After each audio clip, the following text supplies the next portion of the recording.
Nauwi sa gulo at takbuhan ang masayasanang fireworks competition sa Oroqueta, Misamis Occidental nang mapunta ang mga paputok sa mga nanonood.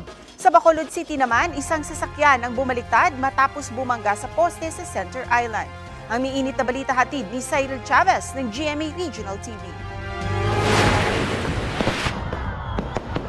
Nagliwanag ang kalangitan sa isinagawang Grand Fireworks Display Competition nitong Sabado sa Oroqueta City sa Misamis Occidental. Ang mga dumalo, aliw na aliw sa panonood. Maya-maya pa,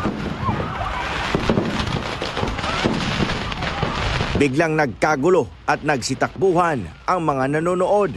Ang pataasan ng direksyon ng paputok at pailaw napunta sa direksyon ng mga nanonood. Ayon sa lokal na pamahalaan, posible na aksidenteng natumba ang fireworks dahil sa malakas na hangin. Wala namang malubhang nasaktan sa insidente, sabi ng BFP.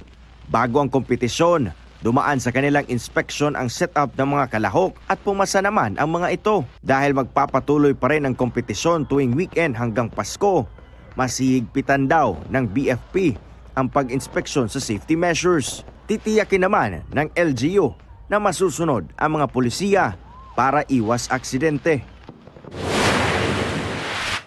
Sa kuha ng CCTV sa Araneta Street, Barangay Pahanokoy, Bacolod City, makikita ang mabilis na pagpapatakbo ng pribadong sasakyan.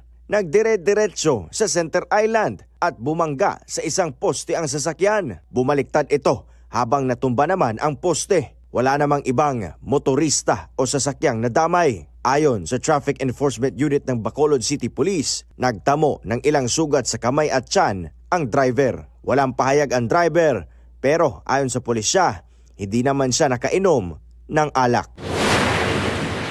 Sa Mandaue, Cebu, 7 establisimento ang ipinasara ng PAGCOR matapos bawiin ang kanilang gaming license. Ang mga negosyong apektado, sangkot umano sa e-casino, sports betting at customer relations provider.